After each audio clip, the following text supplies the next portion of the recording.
I would like to announce the next session, which will be a short documentary from the BBC, and it's going to be presented by Patty O'Hare, the Global Head Communications and Government Affairs at RB, and Hank Oving, Senior Fellow at World Resources Institute. Welcome them on stage.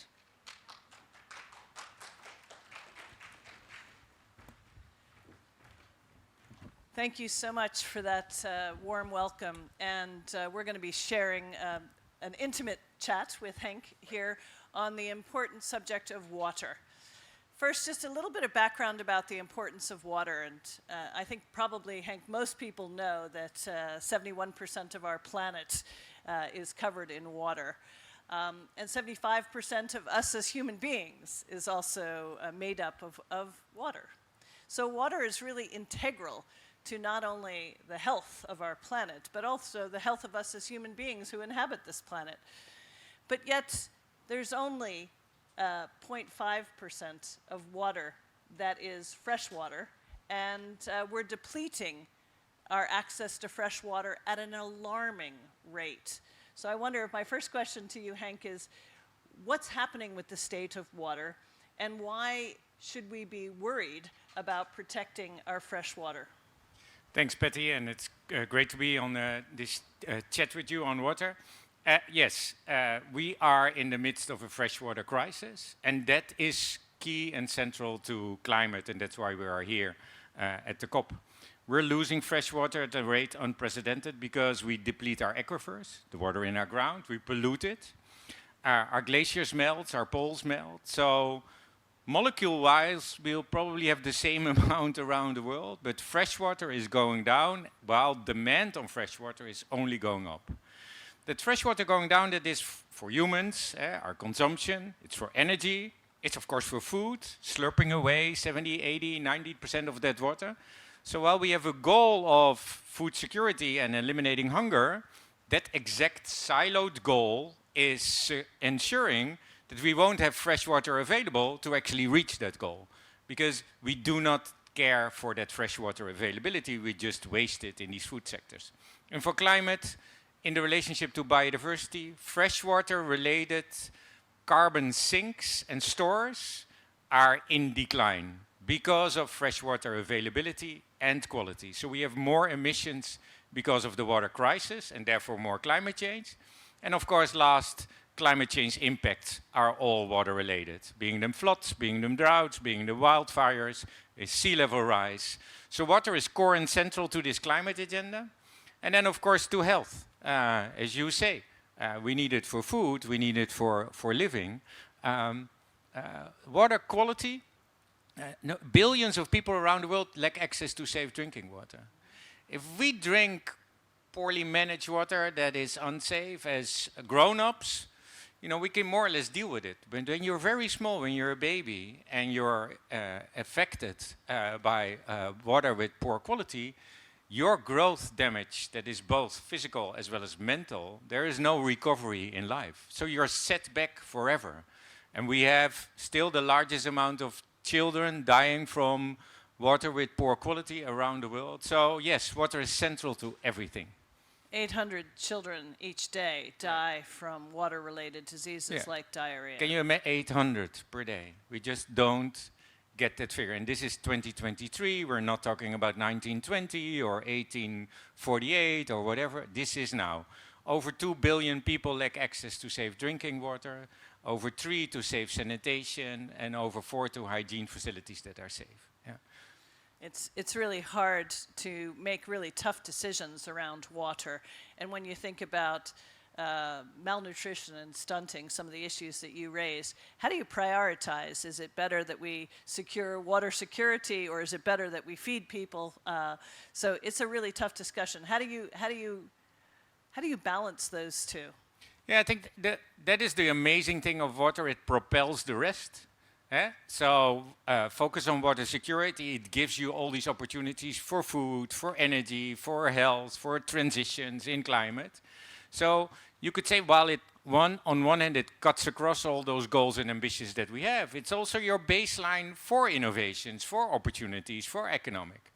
Right now people pay because there is no water, with their lives, with their health, with their money. People without access to water pay 5 to sometimes 50 times as more than the people that have a tap that they can just turn on.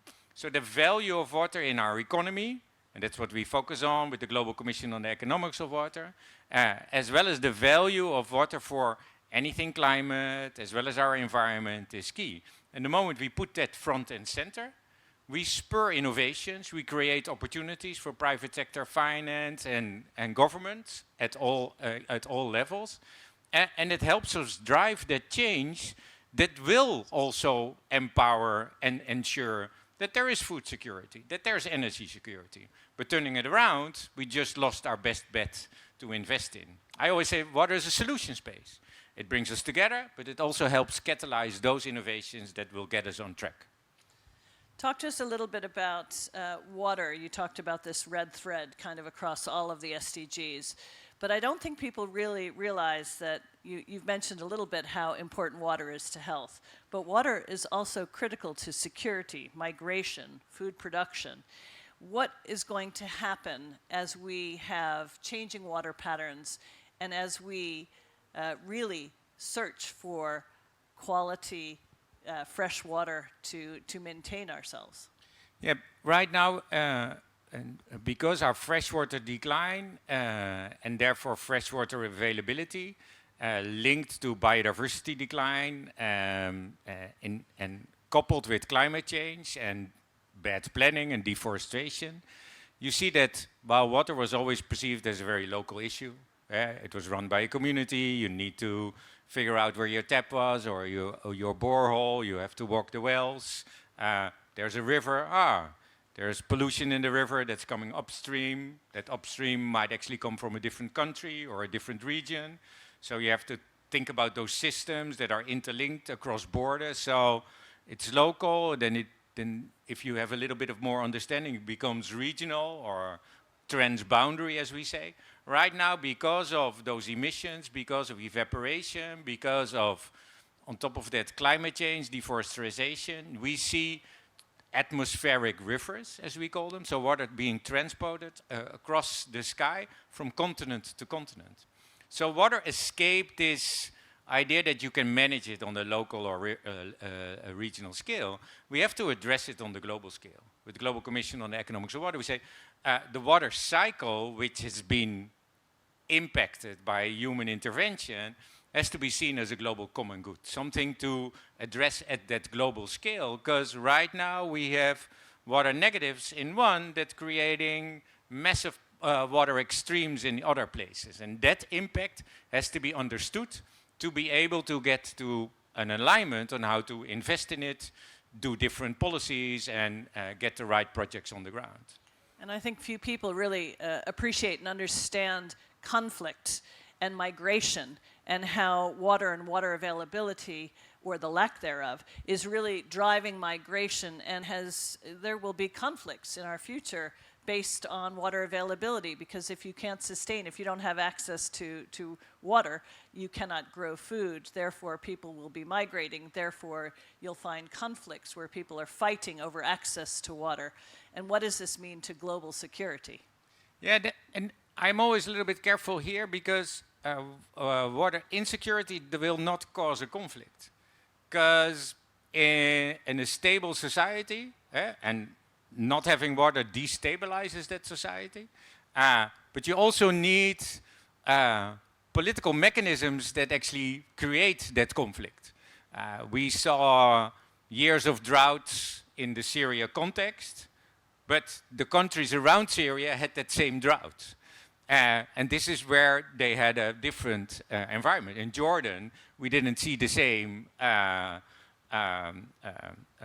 war and uproar as in Syria. So it's not that water is to blame for the fact that there is a war between countries. It's the way how we deal with it as humans. Transboundary waters across the world are dealt with. Senegal is a country that is a champion in managing water across borders and making arrangements and agreements and programs and projects working with neighboring countries. The Nile River Basin It's 11 countries that have an excellent relationship in working together. And of course, there's a challenge between Ethiopia, Sudan, and Egypt on the Renaissance Dam. But if you zoom out and you take a bigger picture, you see that these 11 countries are working together on water availability, water quality, and water scarcity in a very inspirational way. So that water is something that we share in our aquifers, in our rivers, lakes, and oceans. Doesn't mean that it causes a conflict. It's us in how we deal with it that creates that challenge and tension. I'm just about to introduce a film that we've done with BBC Storyworks. And while certainly there are no silver bullets, as you say, in terms of how we address the water crisis, I think one of the things that we're doing as a company is looking at innovative financing, but also how do we support aquapreneurs. I think, Hank, you coined that phrase. So without any further ado, I'd like to just roll the film.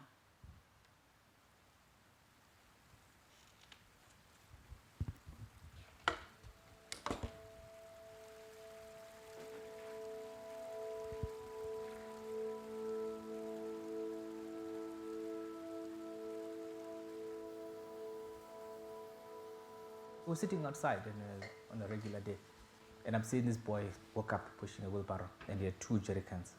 I'm thinking about the kids in the cities at the time, and I'm looking at this boy, and he had been walking a long journey to go get water. That really hit me. It really hit me hard that a young person needed to take a journey to go get water. A journey that my grandmother needed to go take when she was a young girl.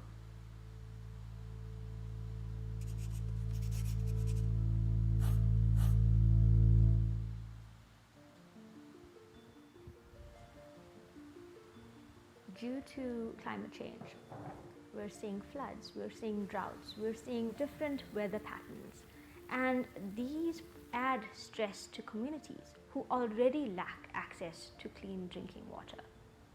Access to water affects our health and hygiene. Water has always been a struggle for as long as I can remember, with climate change in mind. The biggest change we've seen over the last couple of years is, one, the climate change effects are very, very high. In South Africa alone, it's always a health challenge that we're facing.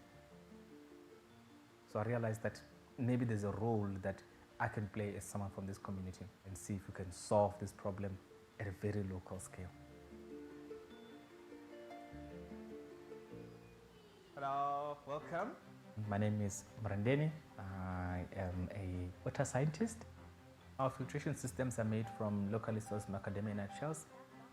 The macadamia nut shells was one of the materials that we started using because the shells themselves are quite hard. So when you crush it, it doesn't disintegrate into dust. And so we're able to make that into an activated carbon. That crushed material essentially gets added here. That is good for removing organics. That's the material that causes the water to smell or taste bad. And then the membrane material, which is the nanofiber membrane. So that removes viruses, bacteria, anything bigger than 0.001 micron, and then sterilization and then distribution. My name is Darusha Naidu, and I'm a senior associate in R&D quality at Reckitt. Show me what you've done, Mrandeni. Yeah, sure. Let me show you. Reckitt is a company that is responsible for some of the world's most known brands in health and hygiene. My fascination for water started with my chemical engineering background. One of my favorite subjects was engineering design. We worked side by side with the Kusini Water team as a mentor to provide my skills and my expertise for quality assurance.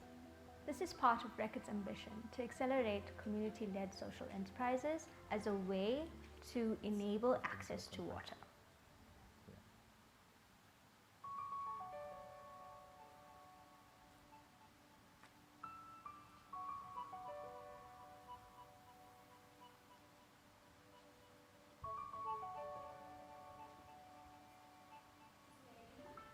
We've got 2 areas that we operate in.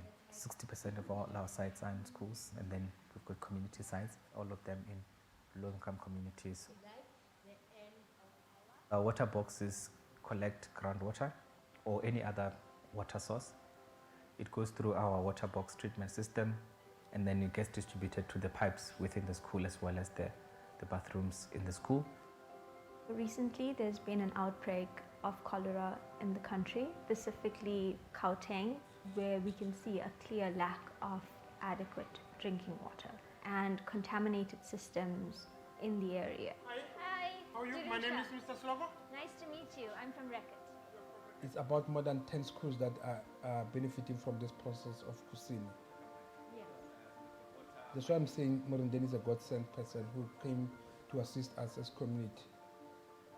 Parents have that confidence. They can send their learners to school because they know the water is purified. One of the biggest challenge we've got here is we're a small organization, so we don't have a lot of institutional people. So the first thing was, how do we improve our quality? We started from scratch. Myself, Darusha, and everything is still here. The demarcation, the safety plan, all these things was because of their input. So for me, it was very impactful. We are seeing people come together as individuals, as communities, as social businesses to take a stand, to fight against climate change. There's so many areas every single day that we can save water. I think for me, the kind of world that I would like to leave behind is one where every single kid has an opportunity to live in an environment where there's no possible harm from water, regardless of their socioeconomic background, would have the same type of opportunities as every other kid here.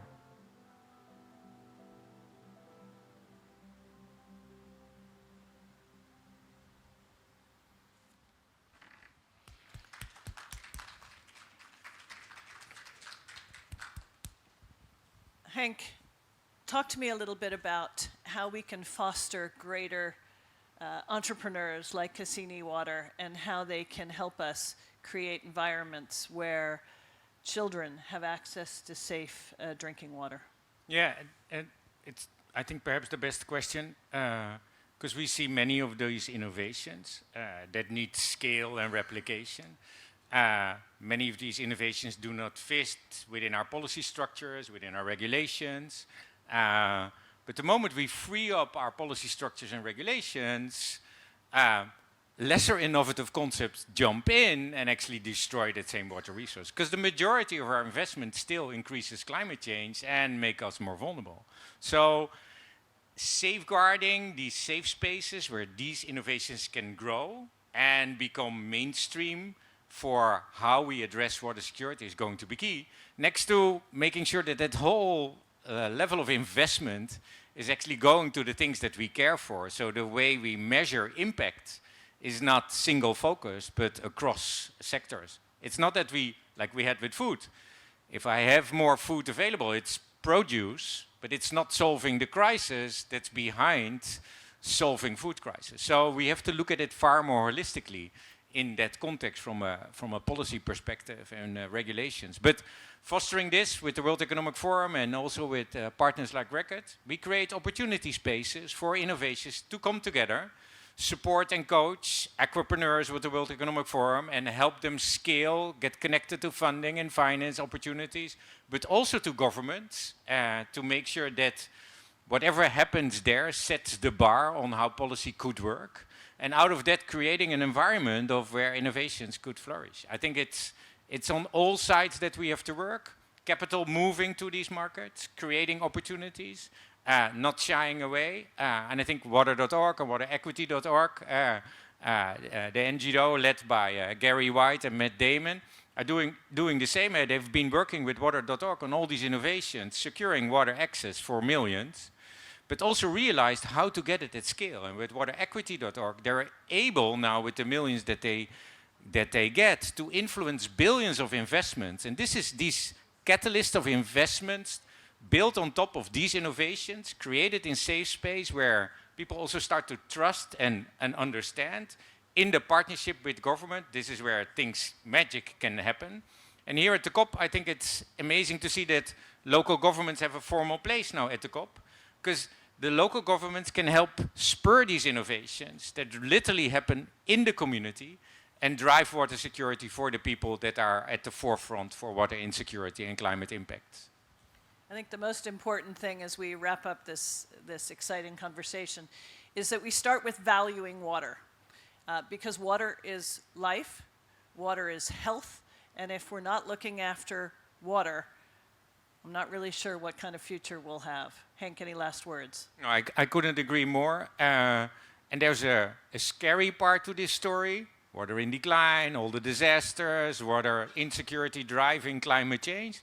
But there's this opportunity side. Water as a solution space where, like in the movie, there are amazing opportunities. And if we get water right, we'll make sure that we deliver on our climate change promises, secure biodiversity and a healthy environment, and prosperity for everyone everywhere on this planet, and an opportunity for every kid. So I think the key to that is that water literally is the gem, your best bet to invest in. And it starts with valuing water. Thank you all for your attention, and look forward to speaking to more aquapreneurs. Thank you very much. Thanks, Patty.